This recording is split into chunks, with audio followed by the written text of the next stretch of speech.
guys, my name is Shayla. Welcome to my channel. If this is your first time here, we talk about motherhood, we talk about pregnancy, we do things kind of eco-friendly, kind of natural, but we keep it all positive because holy, your positive mindset makes an insane difference in motherhood. I actually created a positive mindset flip book. You can get this on my website, heyshayla.com/shop. I'm on Instagram, Hey Shayla. I have a podcast, Hey Shayla, and today we are going to talk about life in the first month and a half-ish with 3 children. I have a 4-year-old, a 2-year-old, and a month and a half-ish year old. Because holy. Hi, I do this from time to time when I'm editing and I realize that I forget a huge thing. They sleep a lot the first few months. So you get like a nice transition period. The carrier is like my uniform. It's my saving grace. Find one that you like. He loves it because he's next to me. I love it because I'm hands-free. The girls love it because he's basically invisible. It is the secret to having more than one child as far as I'm concerned. In this video, you can tell that I'm in my feels. I just got off like 4 days of extreme solo parenting where Seth had the flu. And I'm just laying it on about how it's been. And it's chaotic and it's crazy and it's wild. And we know from having more kids that it's not gonna last forever. That's like the one thing that you learn. It might be a night, it might be a week, couple months, but it will eventually change and it will eventually get different, easier, whatever. The best advice that I can give is get a carrier. Try and connect with your kids. Just being intensely present for me makes things a lot easier, but it's hard to be that present. You and your partner hopefully will learn to work really well as a team. Really prioritize your spouse. When I started feeling resentful towards my husband, it made my overall mood and my interactions with my kids worse. When I'm like about to just explode, I think if I can get through this hard moment, things will get easier. We got this. Everybody always wants to know, myself included, like what's the hardest transition? 0 to 1, 1 to 2, 2 to 3. For me, it goes like this. 0 to 1, hardest. 2 to 3, second hardest. And then 1 to 2 was like a breeze for me. And a lot of people say the opposite. They say 1 to 2 is hardest, 2 to 3 was a breeze because the 2 older ones get to, there's like so many factors that go into this, like your kid's temperament. My first was like, cool, a baby, bye, and just like did her own thing. Where my second is like, I am still your baby and I need you. And I'm like, but I have this new baby. And she's like, uppy. And I'm like, okay. And so it's a lot more demanding. So your kids' ages, the kind of support you have, like there's so many factors. Everybody always needs something. Somebody needs to go potty, get a diaper changed. In the beginning, I needed my diaper changed. Somebody always needs to be fed. He needs to nurse. The kids need a snack. I need to feed myself. Somebody always has a question, mom, myself included, like how many hours should a 3-week-old be sleeping? It's a lot. When I journaled about this, I realized that I need to create a little more independence in my kids. So I now have a snack bowl with yes snacks. I thought about getting like a water spigot that they can fill their own water up. Either a terrible idea or like genius. Borderline on which it is. And then I bought them a new potty with like steps so that they could go potty by themselves. It's all a work in progress. I also need to like put my phone down. What am I doing? I'm getting annoyed with you because I'm trying to scroll.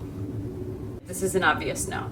But like the other day we were at the park. No, you have to go poop. I have to go poop. I have to go poop. And I was like, okay, we need to go poop. The other one was like on the beach. And I was like, let's go. Your sister has to poop. Would not come. So this one's running that way to have to poop. This one is not coming. This one's strapped to me and starting to get fussy because he needs to eat.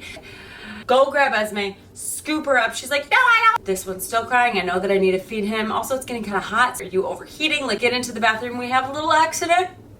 This is what I mean. But see, those are like the little minute moments. Like the overall picture, I just like had these moments of like overwhelming gratitude. Like I see them all sleeping and I'm like, these are my 3 children. Like when did this happen? The way that they snuggle him and the way that they love him, sometimes it's really overwhelming. But I'm like, you want to hold your brother. Like this is so sweet. This video is sponsored by Merit, and appropriately so. And I want you to watch this whole thing. I want you to see how simple this is. I have been using Merit since 2021, and I just recently learned how to actually use it. They're vegan, they're cruelty-free, and they have formulations so that it doesn't clog your pores. People have been like, oh my gosh, she looks so good postpartum. I literally think it's because of this makeup. When I put it on, I feel fancy. That's what I tell my girls. You don't put makeup on to be pretty. You put makeup on to be fancy. So I'm gonna put it on for you so you can see how fast and simple it is, and then I'll just rub it all in. I'm gonna start with the Minimalist. I'm gonna put it on my eyes and under here. This color is Sand. Then I'm gonna take the Day Glow. This is the money. This is my favorite thing. So I put it here, put a little bit here and here. Blush. Put that on my cheeks. I love this stuff. I call it eyebrow mascara. It's called 1980s Brow. a little bit here and here. Then top it off with a little mascara. This mascara is super subtle. I'm gonna rub it all in now. So I have a brush, but I usually just use my fingers.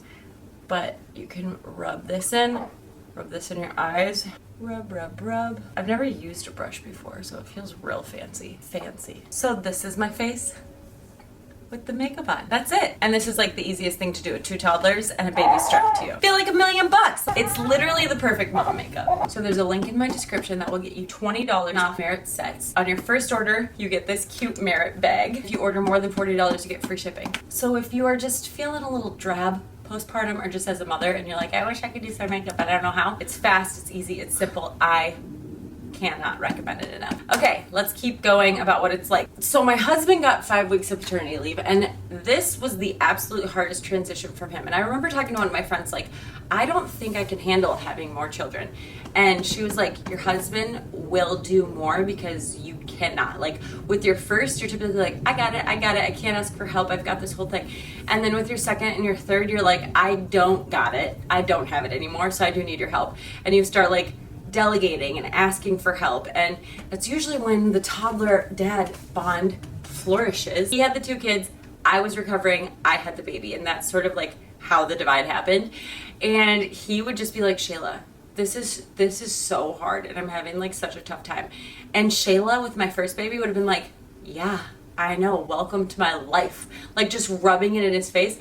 But I tell you, this positive stuff in my head, yeah, I know, it's really hard. So then I was like, what can I do to help you? And that felt so good to not just be like, I know, you don't have to tell me how hard it is. One day he was like so cooked, I was like, you know what? I got bedtime with all 3 of them tonight. And I felt like $1,000,000 being able to do that for him. And for me, baby is 9 months in, 9 months on, 9 months near. Someone said it and I was like, that's pretty accurate. With my last pregnancy, I was like gung-ho on this first 40 days idea where you just do nothing for the first 40 days except for recover. And so Seth had our oldest and I had the baby and I was able to just like do that. This one, not a chance. My sister had her baby like a day after me, and I would call her just like making breakfast or like doing things, and she's just like laying in bed because she has a 7-year-old, so he's pretty independent, and she was just recovering. And she's like, I don't know how you're doing it. I was like, but I don't know either. This isn't a choice. I'm doing this because I have to, because my children need to be fed. Definitely less resting, but I hate sitting in the house. So like I was like, Seth, you're home. This is practically a vacation. Like, let's get out and let's go do things. Let's go to the park. Let's go to the zoo. Let's go to the water park. Let's go. And then I would like do one thing for like an hour or two, and my pelvic floor was like, girl, you maybe could do this with your first or your second, but like this is your third and you need to just lay down and rest. It was my pelvic floor that hurt the most. I don't know how bleeding works, but like with my first, I bled for like 6 weeks. My second was like 3 or 4, and I was like, why is this shorter? And this one was like 2.5. And I was like, okay, if I overdo it, I'm gonna bleed more, which I never did. And I still think I was overdoing it. He did sign them up for the gym daycare, which was incredible. So he's like super buff, because before I'd be like, can I go to the gym? And I'd be like, sure. And now I'm like, are you going to the gym today? So that I can just sit and relax. And so he's been going to the gym a lot. Now that I'm feeling better, I am like, let's go do all the things, because I haven't been able to do that for like 4 months, and I'm just like ready to go. I think also everyone's routine is off. Like Seth wasn't working, so he was just like, what's my purpose if I'm not working? And I'm like, I get it. I felt that with our first. The girls, their sleep is all wonky. Our second, like, isn't taking naps. Like, she doesn't want to go. She's got FOMO, and like there's too much going on. I can't like go lay with her and nap. So then we pushed her bedtime up, so the naps are all getting readjusted. Everyone's not used to having dad home. I'm not used to not being in control of the day, so like he's got a plan for the girls. Lots of tantrums. There's lots of tired toddlers. My second still needs me so much for all the things, and so I'm like holding the baby and she's like uppy, and then I pick her up and my pelvic floor goes, no, don't do that. The baby starts crying, and then I start leaking, and then I'm all wet. Someone told me that they started wearing socks around their house because they couldn't handle the stuff on their feet, like the crumbs on their feet. This is just telling you how my house is. And I started doing that, and it helped a lot with like sensory overload. So if you have a crummy floor as well, either get a dog or a Roomba or some socks. Seth went back to work, and then he got the flu for like 3 or 4 days, like throwing up and diarrhea. He was basically out of commission, and I was doing like bedtime, and it's different when I'm like, you're tired, I got you, boo. I got bedtime tonight. Or like, you're sick and I have to do bedtime alone. Like, when you're not expecting it, it's a lot harder than when you're like, I got this. I got this. Expectations versus realities, right? I did bedtime alone for like 3 nights. That was challenging. Solo parenting for like 4 days, and now he's back to work. It's been hard, and I honestly have been incredibly proud of myself. I have been calm. I have been like, let's just go do things. Everything's fine until last night, and then I was like, I just want to put the duvet cover on the duvet. It's been sitting. It was actually just sitting right there, and I moved it just over here so you can't see it without the duvet cover. There's no duvet cover because he naps the best when I'm wearing him. I get long stretches. I can't do anything during the day, and like, I'm sorry it's so messy and la la la. I just finally broke down a bit.